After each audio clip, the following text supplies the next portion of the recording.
What's good, people? Welcome back to the channel. My name is Ryan White. If this is your first time joining me, first off, thank you. Please consider subscribing to the channel and or interacting with the video. But yeah, let's get right into it. The Steelers defeated the Vikings this morning, depending on where you are in Ireland, 24-21, and honestly a pretty satisfying game to watch, especially at the end of the towards the end where the Vikings players were starting to get a little feisty and pick fights with the Steelers. Just after getting dominated in the trenches on the offensive line or with the Steelers offensive line and defensive line throughout 4 quarters, seeing the other team react like that has got to feel good from Pittsburgh's perspective. Starting with the offense, Aaron Rodgers in the quick game passing was probably the best it's been all year. They were super efficient. He only had 4 incompletions, only throwing for 1 touchdown, and it was the big explosive to DK for 80 yards. Uh, they were super efficient, connecting with Gainwell for a handful of times. Darnell Washington had 3 catches for 20 yards. Calvin Austin only had 2 for 13 before getting injured. I saw it was reported by one of the beat reporters that Calvin Austin was in a sling and heading off to the hospital in an ambulance in the fourth quarter of the game. So there will be updates on him soon, I'm sure. Hoping he can have a speedy recovery. But yeah, this offense was clicking on all cylinders early, despite throwing around the line of scrimmage still. Besides just a few, they were pretty good. They were able to lean on the run game, which I mentioned in the preview would be where Minnesota's defense is most vulnerable. They ranked about average in multiple categories in terms of yards per game, EPA per rush, and so it was always possible that the run game could be good against them. I just didn't expect it to be as good as it was without Jalen Warren, but Kenneth Gainwell came to play. 19 carries for 99 yards and 2 touchdowns. I mean, they were able to rely on him in short yardage situations. He was able to keep them ahead of the chains or ahead of the sticks, and he provided a lot of stability in the pass game. 6 catches for 35 yards. So really, really solid and good day out of Kenneth Gainwell. And it was also good to see Caleb Johnson get some burn. He was sort of getting phased out from the team after his horrible kickoff blunder or mistake a couple weeks ago, and so seeing him get 6 carries for 22 yards is encouraging for the rookie. DK Metcalf getting his big touchdown that everyone's been waiting on, so he finished with 5 for 126 and a touchdown. Boy, when he caught that ball, it felt like everyone knew he was not getting caught. They tracked him at reaching a top speed of 21 miles per hour, so no question that he still has the explosion and burst that he's always had.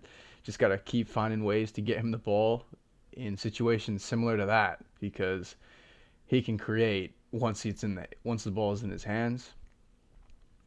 But truthfully, as efficient and as solid as the offense was, this game was won with the defense, just like a lot of games.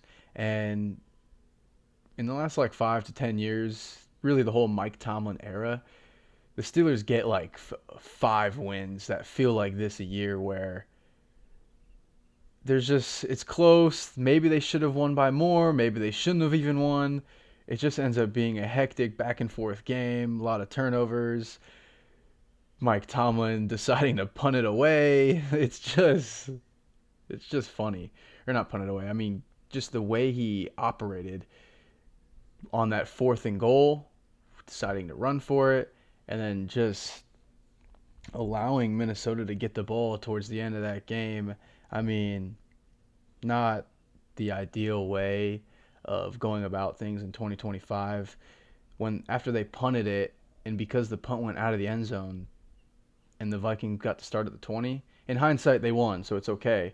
But just because they won doesn't necessarily mean it's the correct decision, because you could go about it a different way. But if you're gonna punt it, at least go for pinning them inside the 10. Like, the punter didn't even try. Like, so they got it at the 20 rather than the 40, instead of just going for it. If they didn't get it, then you would have only been 19-yard difference or 20-yard difference. I mean, it's just not that big of a difference. So weird in-game management from Mike Tomlin is just something we've got to get used to and familiar with, because he's going to stick to that. I mean, Aaron Rodgers in the offense had to convince him to allow a fourth down attempt before that. So just pretty hilarious in-game management from him. Some defenders I would like to highlight: Keanu Benton had himself a day, finished with a sack and a half. Felt like more than that, but he was really around Carson Wentz a lot, shedding tackles or shedding blocks rather. Nick Herbig off the edge, filling in for Alex Highsmith. I don't even want to say that anymore because this man would be a starter on most teams in the league, and a very good starter that is. I mean, his speed off the edge rivals a lot of great players in this league. Nick Herbig with another great day. He finished with a sack and a half and a tackle for loss. The linebacker play was stellar today. Peyton Wilson led the team with 13 total tackles, 8 of them being solo, 2 tackles for loss. He was filling run holes and just stuffing the run very well today, I thought. Patrick Queen was everywhere. He was stuffing the run. He had himself a sack with a blitz, just speed off the edge, getting unblocked. He had 11 tackles, 11 of them being solo, and 3 tackles for losses. It really just felt like Queen was flying around the field. I remember one play in the middle portion of the game. I mean, he tracked from the middle of the field to the sideline to get Justin Jefferson, who could have maybe gotten a few yards to get a first down. And so just Patrick Queen has been phenomenal this year. Derek Harmon, the rookie, gets his second straight start. Another productive day for him, this time having a tipped ball that resulted in an interception. So good to see him really getting involved. I know he had a pretty bad penalty, just smacking Wentz in the face earlier in the game, but it felt like he was winning a lot of reps, at least. Might not have gotten home a lot, but he was winning a lot of his own reps. And so things are just going to keep coming for him. TJ Watt and Cameron Hayward, I mean, they're doing their thing always. Cameron Hayward, another tipped ball. I feel like we say that every single week. This time TJ Watt intercepts it. Watt was not as dominant as usual, but he was still just everywhere. You see him getting close a lot. He finished with a sack and 5 tackles.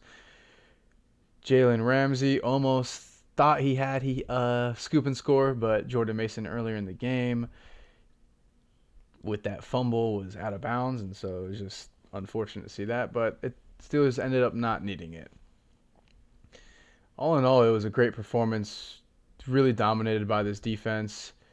Darius Slay being solid in pass coverage. Jalen Ramsey had himself an okay day. Just no real big plays at least being allowed other than that big Jordan Addison one that was just another miscommunication, just someone not where they're supposed to be. But shout out Nick Herbig or was that, I actually can't remember. Was that Peyton Wilson or Nick Herbig who tracked him down? Whoever it was, an absolute crazy effort play to go track down a wide receiver, Jordan Addison, at the 1, which they ended up scoring, but it just stalled more time. Ended up losing like 30 or 40 more seconds off the clock. So that was great from the defense to rebound after that play. But yeah, in all honesty, it was a satisfying performance, like I said at the beginning. Anytime you can just dominate in the trenches like that, you're going to be happy with the performance. Is there anything I am missing? Yeah, we'll call it right there. So thank you for joining me. Steelers are going to be on a bye week next week for week 5. So maybe Highsmith, Joey Porter, Jalen Ramsey got banged up a little bit today. It looked like a hamstring injury.